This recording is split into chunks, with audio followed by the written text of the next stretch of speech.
Egg prawn fried rice তোমরা হয়তো আগে বহুবার বানিয়েছো, তবে আজকের রেসিপিটি অনেকটাই আলাদা। রেগুলারে যে ফ্রাইড রাইস আমরা বানিয়ে থাকি তার থেকে অনেকটাই ডিফারেন্ট।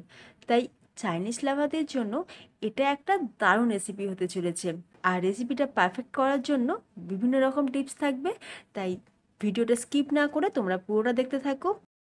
নমস্কার, আমি রামা। আমার আরও একটা সহজ রেসিপিতে তোমাদের সবাইকে স্বাগত।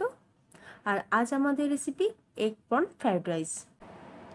ফ্রাইড রাইস বানানোর জন্য আমি এখানে নিয়ে নিয়েছি 500 গ্রাম চাল। এটা কোনো লম্বা দানার চাল বা সরু দানার চাল নয়, যে চাল দিয়ে আমরা রেগুলারে ভাত রান্না করি আমি সেই চালই নিয়েছি। তবে তোমরা চাইলে বাসমতি চাল বা যে কোনো সরু দানার চাল দিয়েও করতে পারো।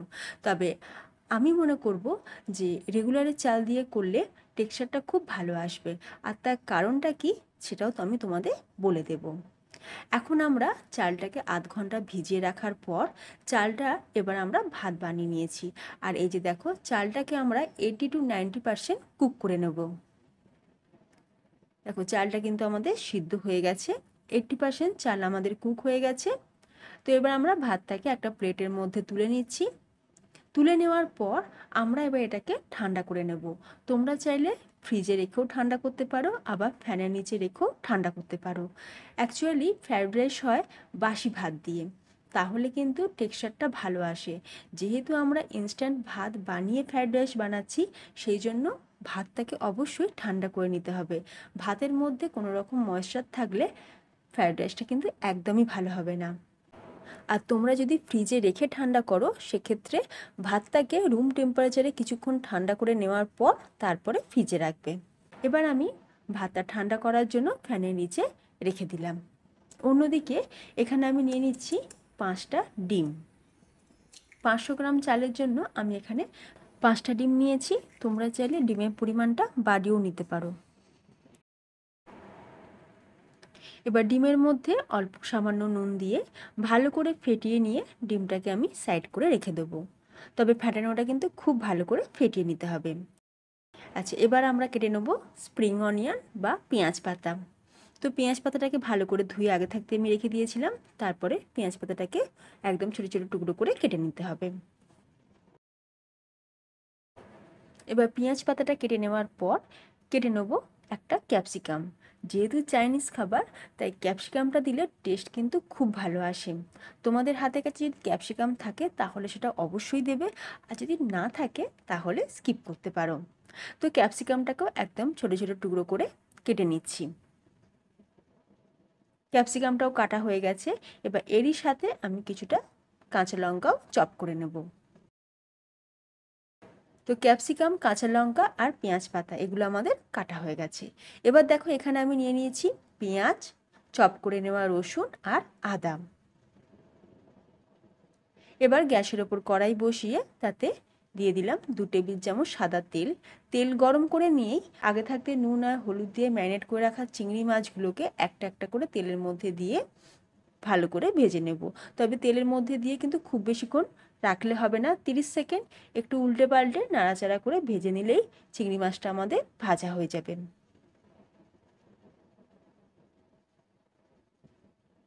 মাছগুলো আমাদের ভাজা হয়ে গেছে। এবার আমি কড়াই থেকে তুলে রেখে দিচ্ছি। আর দেখবে বন্ধুরা, চিংড়ি মাছের পেছনে লেজের অংশটা যদি একটু করে রেখে দেওয়া যায় তাহলে কিন্তু দেখতে বেশ সুন্দর লাগে। তো মাছগুলোকে ভেজে তুলে নিয়েছি। তো কড়াইয়ের মধ্যে যে চিংড়ি মাছের অংশগুলো কিছু লেগেছিলো সেগুলোকে প্রথমে তুলে ফেলে দেবো, না হলে এগুলো আবার পুড়ে গেলে তেতো হয়ে যাবে।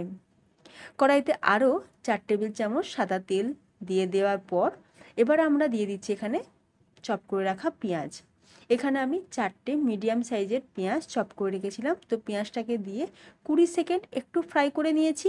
এরপর আমরা এর মধ্যে দিয়ে দিচ্ছি আদা কুচি আর রসুন কুচি। আদা কুচি আমি এখানে দিয়ে দেবো 2 চা চামচ আর রসুন কুচি দেবো 4 চা চামচ।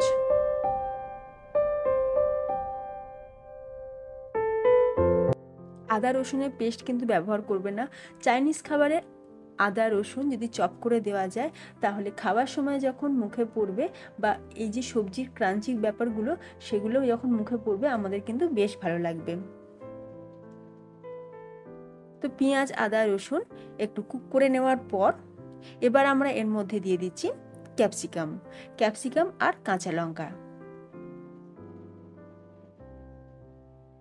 ক্যাপসিকাম আর কাঁচা লঙ্কাটা দিয়ে আরও 10 থেকে 15 সেকেন্ড একটু নাড়াচাড়া করে নেওয়ার পর এবার আমরা এর মধ্যে অ্যাড করে দেব ভাত।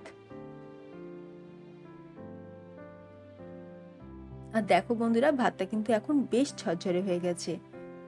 তাই ভাতটা রান্না করার সময় ভাতটাকে 80 to 90% কুক করবে। এর থেকে বেশি কুক করে নিলে তাহলে দেখবে এর টেক্সচারটা কিন্তু একদম ভালো আসবে না। প্রথমে 1 প্লেট ভাত আমি দিয়ে একবার ভালো করে সবজির সাথে রাইসটাকে মিশিয়ে নেব। তারপর আরও 1 প্লেট ভাত আমি দিয়ে দিলাম। এইভাবে 1 প্লেট করে দিয়ে মেশাতে থাকলে মেশানোটা খুব ভালোভাবে হয়। আচ্ছা, রাইসটা দিয়ে খুব ভালো করে মিশিয়ে নিয়েছি। এবার আমরা এর মধ্যে দিয়ে দিচ্ছি ফ্যাটানো ডিম, যেটা আমরা আগে থাকতেই নুন দিয়ে ফেটিয়ে রেখেছিলাম। এবার গ্যাসের ফ্লেমকে একদম হাইতে করে দিয়ে খুব ভালো করে ডিমটাকে কুক করে নেব। একটু নাড়াচাড়া করে নিয়ে ভালো করে ডিমটাকে কুক করে নিতে হবে। একদমই সহজ প্রসেস। সাধারণত এগ প্রন ফ্রাইড রাইস যেমন আমরা বাড়িতে বানিয়ে থাকি, সেক্ষেত্রে ডিমটাকে আমরা আগে থাকতে ভেজে তুলে রেখে তারপরে অ্যাড করি, কিন্তু এই ফ্রাইড রাইসের ক্ষেত্রে আমরা ডিমটাকে কিন্তু আগে থাকতে ভেজে রাখবো না। আচ্ছা, এবার আমরা এর মধ্যে দিয়ে দিলাম পেঁয়াজ পাতা দিয়ে আরও 20 সেকেন্ড একটু ভালো করে মিক্স করে নিলাম। আর দেখো, ডিমটা কিন্তু খুব ভালোভাবে কুক হতেও শুরু হয়ে গেছে। ভাতটা কিন্তু বেশ ঝরঝরে। আচ্ছা, এবার ফাইনালি আমরা এর মধ্যে কিছু অ্যাড করে দিচ্ছি। প্রথমেই দিয়ে দিলাম স্বাদ অনুযায়ী নুন, সাথে দিয়ে দিচ্ছি গোলমরিচের গুঁড়ো। যেহেতু চাইনিজ খাবার, একটু গোলমরিচ দিলে ফ্লেভারটাও খুব ভালো আসে। আর যেহেতু আমরা ডিমটা কাঁচা ব্যবহার করেছি, তাই গোলমরিচ গুঁড়োটা দিলে টেস্ট আর ফ্লেভার দুটোই ভালো হয়। আচ্ছা, আর অবশ্যই দিতে হবে কিন্তু আজিনামোটো। যেহেতু চাইনিজ খাবার, আজিনামোটো দিলে টেস্টটা বেশ ভালো আসে। যদিও অনেকেই মনে করে যে আজিনামোটো খাওয়াটা ভালো নয়, তবে মাঝে মধ্যে 1-8 দিন খাওয়া যেতেই পারে। এবার আমরা দিয়ে দিচ্ছি ডার্ক সয়া সস 2 চা চামচ পরিমাণে, দিয়ে ফাইনালি আমরা ভেজে রাখা চিংড়ি মাছগুলোকে অ্যাড করে দিলাম। দিয়ে এবার খুব ভালো করে মিক্স করে নেব। দেখো, খুব ভালো করে কিন্তু আমরা এটাকে মিক্স করে নিয়েছি। এগ প্রন ফ্রাইড রাইস কিন্তু একদম তৈরি। আর এই যে দেখতেই আর এই যে দেখো, যেহেতু এই রাইসের মধ্যে একটুও ময়েশ্চার নেই, তাই এই রাইসটা কিন্তু নিচের দিকে হালকা হালকা লেগেও যাচ্ছে, যার ফলে এই রাইসের মধ্যে একটা স্মোকি ফ্লেভার কিন্তু চলে আসবে। যেহেতু রাইসে কাঁচা ডিম ব্যবহার করেছি, তাই লম্বা চাল দিয়ে রাইস বানালে আমাদের বারবার নাড়ার ফলে কি হবে, রাইসগুলো কিন্তু ভেঙে যাবে। তাই রেগুলারে যে চালে আমরা ভাত রান্না করি সেই চাল দিয়েই বানালে বেশি ভালো হবে। তো egg and prawn fried rice একদম তৈরি। আর তোমরা দেখতেই পেলে কতটা সহজ বানানো, ঘরে থাকা মাত্র কয়েকটা উপকরণ দিয়ে দারুণ টেস্টি, পুরো দোকানের থেকেও tasty egg and prawn fried rice তোমরা সহজে বাড়িতে বানিয়ে নিতে পারো। আর বাড়িতে বানালে আমাকে অবশ্যই কমেন্টে জানাবে তোমাদের কেমন লাগলো। আজকে রেসিপি ভালো লাগলে ভিডিওতে লাইক দিও, শেয়ার করো। আর যে সকল বন্ধুরা আমার ভিডিওগুলো দেখো অথচ চ্যানেলটি সাবস্ক্রাইব করোনি, তাদের কাছে অনুরোধ রইল চ্যানেলটি সাবস্ক্রাইব করে পাশে থাকা বেল আইকন অবশ্যই প্রেস করে রাখবে। তাহলে ভিডিওটা আমি এখানেই শেষ করলাম। ধন্যবাদ।